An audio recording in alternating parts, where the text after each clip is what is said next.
อยู่ไปตู้แล้วก็ได้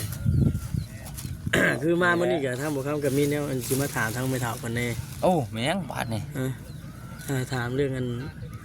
แต่ทั้งไปตู้มีอันใบสามนูดูสามนูครัว สมโนครัวยังอยู่น้ำลูกซ่าอยู่พุ่น โอ้ บ้านกูให้คันแม่บ่เมื่อเอาปน มีอยู่ เธ เจ อ อ มี มาอยู่น้ำมันเจ้า บ่อยู่น้ำลูกบ่อยู่น้ำแม่อยู่น้ำลูก ดูน้ำลูกผู้อันผู้ชายพุ่นเนาะ ใช่พุ่น เอาคือป้าไอ้พุ่นตุ ป้าแล้วเขาก่อนเพิ่นนั้นเอาแม่แล้วก็ไปอยู่พุ่นแม่ ตะกี้เธอแม่เราไปอยู่พุ่นบัดนี้เรามา บั บั ด ด นี้ นี้ อยู่พุ่นลูกเป็นแนวนั้นเลยแม่เลยมาอยู่น้ำดินน้ำดอนแม่เอง 3 4 5แสนนี่แหละ สากปัจจุบันนี่มันสิได้บ่เนาะ กลัวได้ปัจจุบัน ตะกี้ได้แม่ตู้เฮ็ดตั้งแต่เฮิงบ่ได้ จะเฮ็ดโดนนั้นง่ายมัน ตั้งแต่ปีเท่าไหร่ชื่อได้บ่ชื่อได้อยู่บ่เฮ็ดตั้งแต่ปีใด เรียนตั้งแต่ยังอันอ่านยังมั่งพุ่น ตะ นะ กี้นั่นแต่ยังหันยังมั่ง ตะกี้พุ่นใด โอ้ตั้ง มัน แต่ ก็บ่ได้แพง ตั้งแต่ยุคตะกี้พุ่นแต่ปัจจุบันนี่บ่ได้แล้วปัจจุบันยังน้อยมีล้าน พูดแล้ว ล้านห้า เกินว่าเฮาขึ้นไปเฮ็ดเองนี่แฮง แม่น ยัง นะ คิดไป นะแต่ถ้าเพิ่นลงมาเฮ็ดอีกนี่มันก็สิดุดลง อั เนาะ นนี้ก็ถือว่าอีกแบบนึงเป็นว่ากระเจ้าลงมาเฮ็ดคือไม่เฮ็ดไปได้จะขึ้นไปเล่นเองเลยเบิ่ถือว่ากระเจ้าลงมา ที่ถาเพิ่นลงมา คันแม่อยากได้นั่นแม่เล่นเองแม่ขึ้นไปเอาเอง เนาะเนาะนั่นแหละพี่น้องมีแต่ว่าเต้น อันนี้นะ เต้น ก็ เล่ แม่ นเนาะ รอดตั้งแต่เสียภาษี เสียภาษี กับแขกดินแขกดินอันนี้ ขอบทองก็ยังบ่ทันได้มา ใบตะดินกรอบทองยังบ่ทันได้ ยังบ่ทันได้ หักชาได้ยินทางแม่แล้วอีกปีนี้เนาะ ปีนี้ เออ ตะกี้ว่าแม่สิเขาไปท่ามเบิ่งทางการจะตั้งเขามื้อนี้พอดีหมู่เพิ่นมาหาไป มื้อนี้น่ะยุดเนี่ยยุดคืออยากเข้าไปถามเบิ่งกันใบตะดินขอบทองยุดที่ว่าบ่ได้ไปตัดอ้อยเห็นบ่ตั้งใจว่าสิไปถามเรื่องกันใบตะดินแล้ว เลย เป็นนี่บ่ ไปถามเบิ่งเสียแต่ละปีเสียแต่ละปี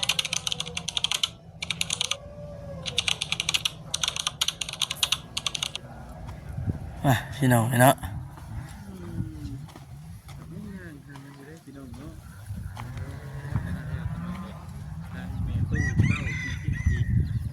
มาแต่ทางใดดีอันนี้เนาะ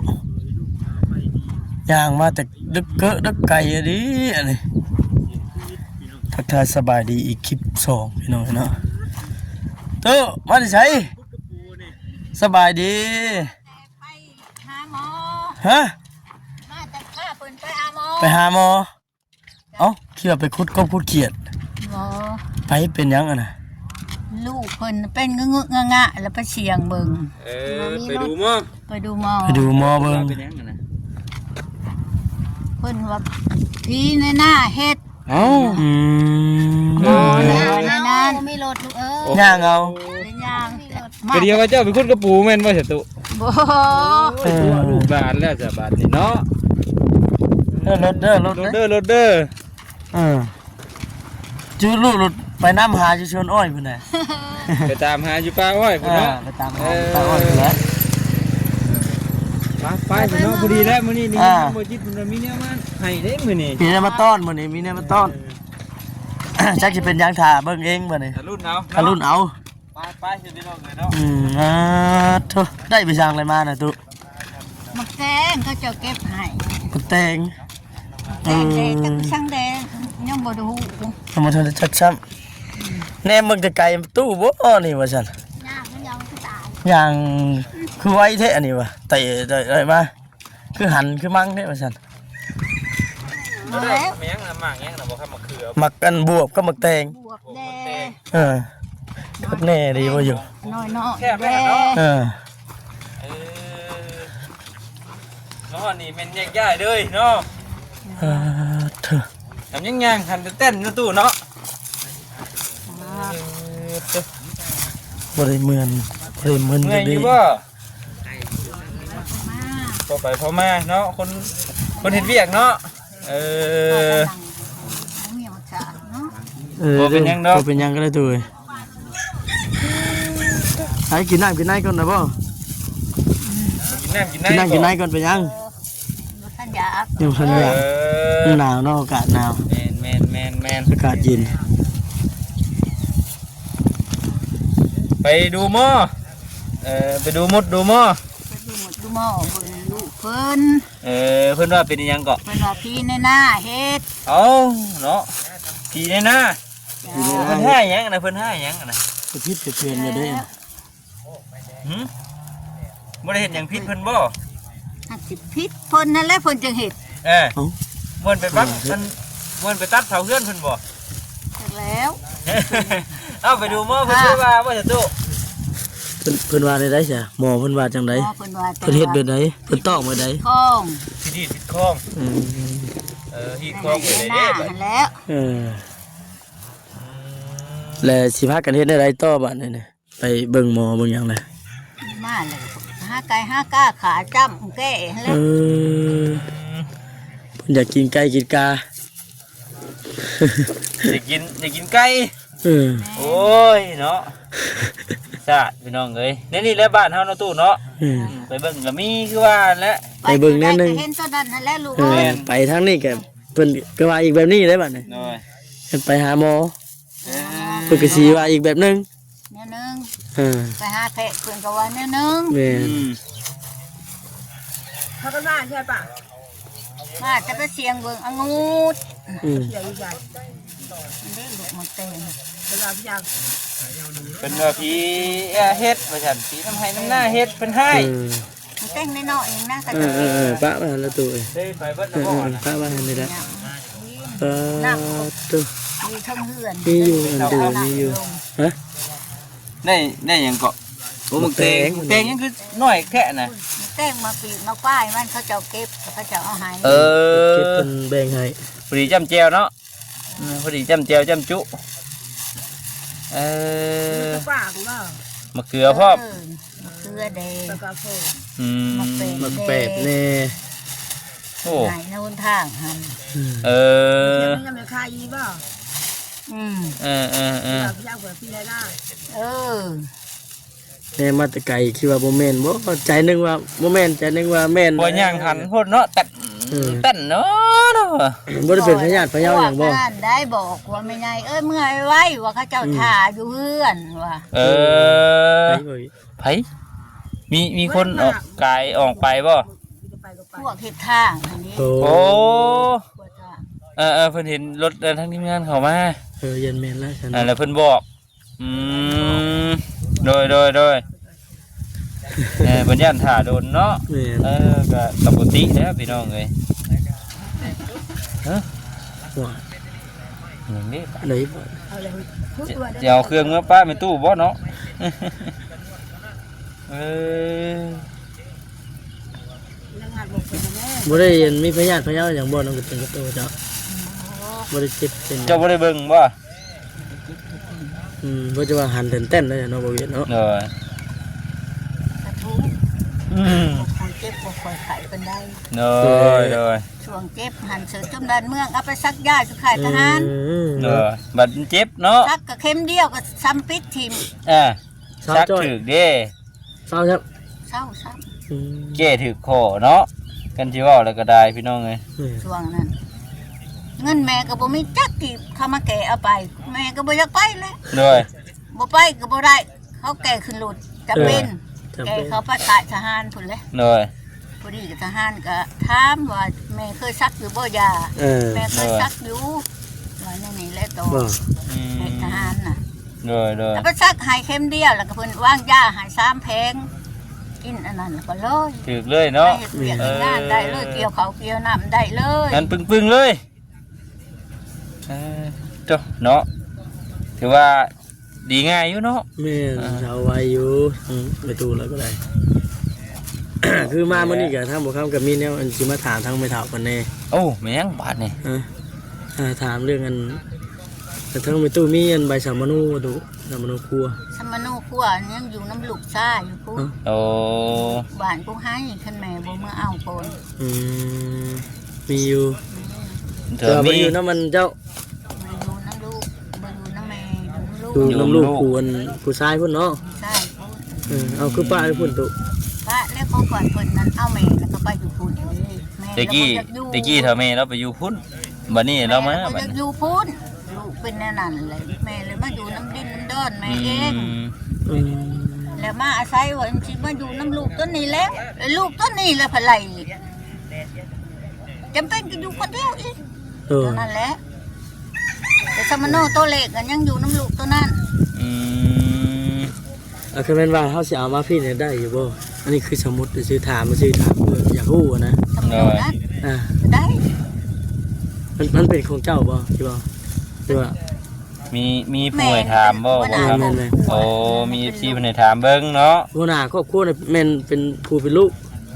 หัวหน้าครอบครัวน่ะขั้นสื่อนะแม่นี่แหละปลูก อืมหัวหน้าครอบครัวแท้น่ะแม่นทั้งแม่ จังแม่ แต่ใบสำนูครัวน่ะแม่นให้ลูกเป็นผู้ถือ เออ เป็นผู้ถือ โอ้แต่ว่าถ้าว่าแม่อยากเอามาก็เอามาได้แม่นบ่ เอามาได้ อืม แต่ว่า อืม หากมันขึ้นนั่นไปขึ้นกับเมืองพระลานไส้เขา ก็ขึ้ ขึ้ น นกับ อยู่ เมือง พุ่น พระลานไส้ โอ้ และบ้านนี้นะแม่นั่นสิเอากลับคืนมาขึ้นเมืองชนบุรีอีกคือเก่าเบื้องก่อนนั้นแม่นั่นขึ้นกับชนบุรีนี่จังหน้าจังอยู่ในนี้เด้อ โดย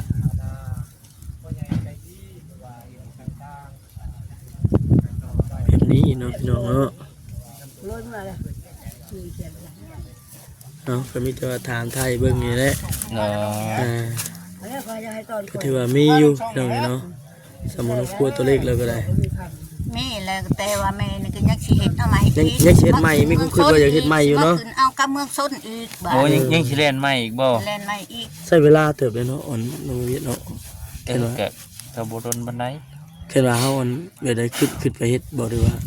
แม่น ทางกระ เป็น เจ้า เองแต่ว่าใช้เงินหลายเด้ แค่ว่าเฮาถ่ากับเจ้าลงมาเฮ็ดนี่จะ ก็บ่เปลือง บ่เปลืองเนาะตอนนั้นเนาะ เบิดอยู่แต่ว่าก็บ่หลาย เออ ถ้าเฮาเล่นเองนี่มันก็จะเปลืองแน่ แม่นต้องใช้งบหลายแน่ได้อตัวนี้ แม่น จะมาช่วยเรือ อืม จะมาช่วยเรือป้า แต่ว่ายังสิเฮ็ดเล่มใหม่อยู่ ของตัวก่อนนี่นั่นจักมันสิปึ้มสมโนนี่นั่นยังสิมีอยู่บ่ว่าบัญชีแม่อยู่เมืองชนไม่เมื่อนี่ไม่เบิ่งดอก เออ โดย แต่กี้นั่นอยู่เมืองอาจจะพังทองยกย้ายออกเมืองจากจะพังทองแล้วมาอยู่เมืองชนบุรี โอ้ตะกี้ไปยังเมืองอ่ะที่พังทองเมื่ออยู่กับลูกนี่ ตะกี้นั่นก็อยู่เจรมองบ้านเกิด มันเกิดเราอ โอ้ ยู่บ้าน เกิดนั่นอยู่เจรมอง เจ้า โอ้ แล้วยกย้ายออกมาซื้อดินซื้อดอนอยู่นี้ อืม โดย บ้านในลูกเพิ่นกลับคืนไปน้ำเมีย อืม เอาแม่ไปนำ โดย มาแม่ไปนำ เอาแม่ไปนำแล้วแม่เราบ่บ้านนี้แม่บ่อยากอยู่น้ำลูก โอ้ เพราะว่าลูกตายแล้วบ่มีมูล โดย ทรัพย์สินใต้ดินก็บ่มี โดย อืม แล้วทรัพย์สินใต้ดินก็อยู่พี่ อืม มากลับคืนมาอยู่นี่อย่าขอเขาน้ำบ้านเพิ่น โดย บ้านก็ฮับ ให้มันก็ครับ ขาโคละฮับแต่ว่าผู้ขานยังบ่ทันได้เมื่อเอาใบหนุกย้าย อืม โอ้ ขาล่อใบเส้นฮับ มันต้องควบคู่ มี กัน แต่ เนาะ ว่าเราแต่ใบยุ่งง่ายทั้งนี้เป็นเส้นทับแล้วถือว่าแล้วแม่นบ่ คันทั้งนี้ฮับแลพอยขาไปขอใบเส้นฮับ อืม ว่าเว้าแล้วนำนายบ้านเมืองพลานไส้หันเรียนคอยหนึ่งเป็นยกย้ายเมื่ออยู่น้ำดินน้ำดอนผู้ขานแล้ว โดย น้องห้อยคอย เอ ว่า อ แล้วเดี๋ยวนี้คุณละเด้อตอบว่าไม่ไงขันเจ้าสิเมื่ออยู่พุ่นนะถ้าว่าพวกคอยออกให้นี่นั่นขันพุ่นบ่ฮับได้แม่สิไงสิคือไปอยู่ไสพุ่นว่าแม่น่ะ โอ้ ฉะนั้นแหละแม่จังได้มาขอทั้งนี้จังได้ฮับฮับแล้วแต่บ้านยังแต่ว่าจะไปเอาใบเช่นฮับ โดย เมื่อเอาใบหน่อยๆมาสมโนมา อืมถือว่ายังห่วยยังหลายขั้นตอนเด้เนาะ แม่นนั่นแหละ ใบยุบใหญ่เลยกับบ่นั้นเนาะ โดยถือว่ายังจะเฮ็ดหลายอย่างอยู่ก็แม่ตู้ถามอยู่บ่แบบว่าค่าเพิ่นจำหันจำนี่แล่นนั่นแล่นนี่อยู่ในราคาประมาณเท่าไหร่ ก็บ่แพงดอก นั่งนำแม่ตู้แล้วก่อนมันคือจังหวะอันนี้แท้ คือว่าเฮ็ดใหม่ได้เล่มใหม่เลยเล่มใหม่ชุดๆเลยนี่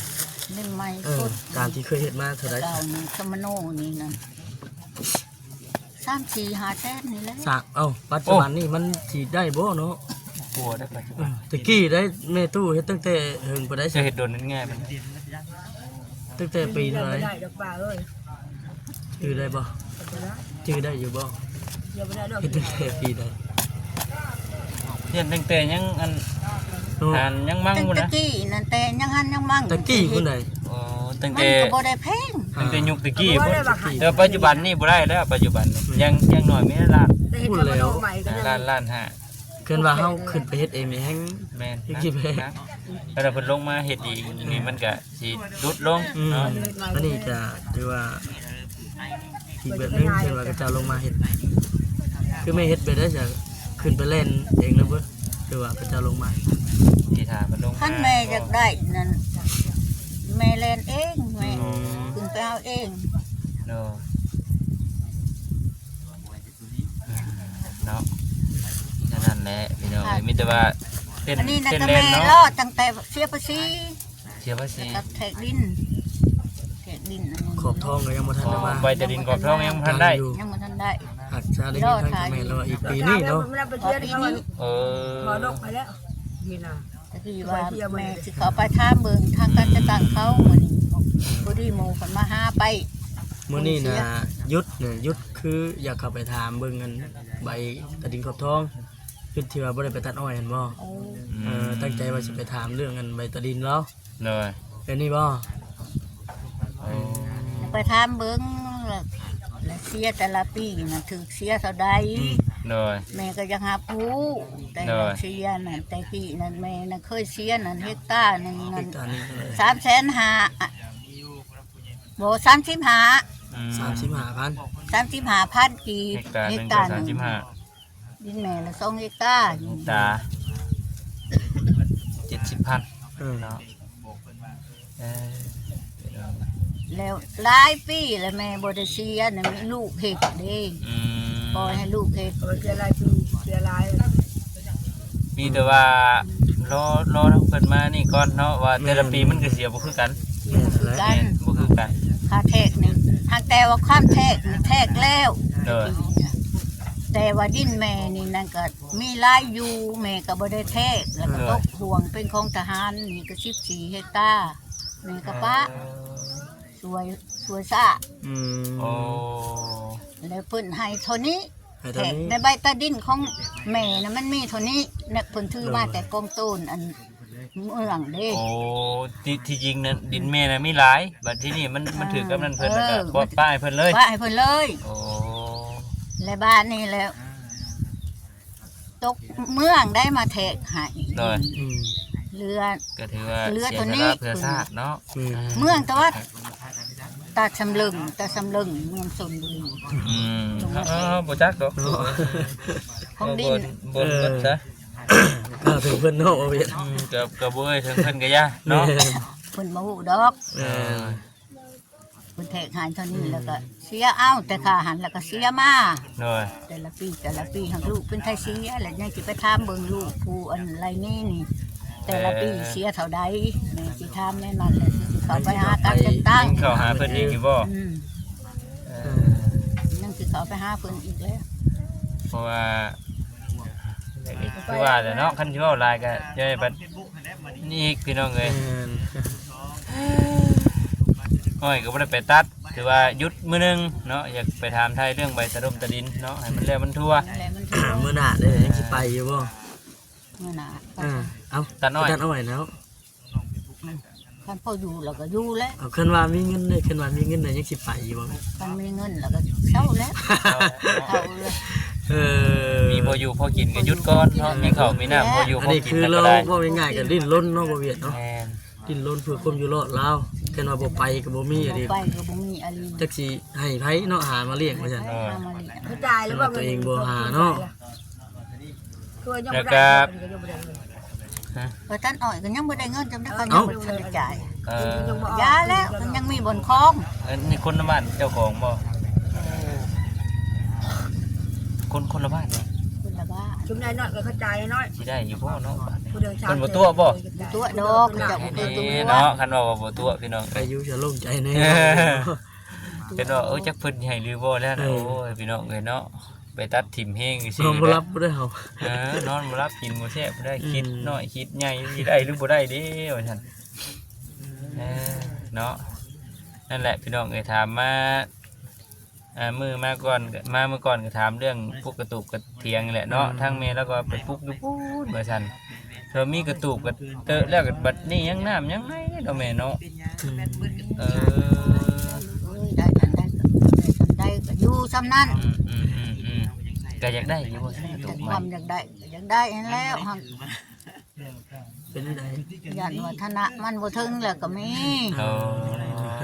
ถามว่าอยาก ค ได้ อ บ่ ยหันแล้ว อยากได้ เอ้ย เนาะ จะพวกกอโพ่นคอยหันแล้ว เออ คอยคืน คอยไปเธอหน่อย ค่อย เนาะ เดินไปเทื่อเล็กเทื่อน้อยเนาะ ยังไงได้แต่ใจโตลูกก็บ่ได้ คอยเป็นคอยไปเนาะ เบิ่งพี่น้องเนาะว่าอะไรเรื่องน้ำใช้น้ำหยังเราก็แม่น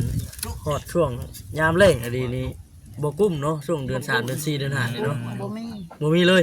บ่ได้อาบน้ำเลยบ่ตุ มี อืม อาบอยู่ดอกน้ำกับคอน้ำบาดน้ำเมืองนั่นแหละเอากับห้องไปอาบอยู่ดอกเอ้ย บัดน้ำกินน้ำอยู่ได้ใช่ไหมไปเอาอยู่ กิน ใช่ไหม น้ำอยู่ก็จำเป็นก็น้ำได้อีนี่แหละ โอ้ เนาะ คอเขาเจ้าก็ให้อาบอยู่น้ำนะห้องไปอาบมาเด้อไปอาบ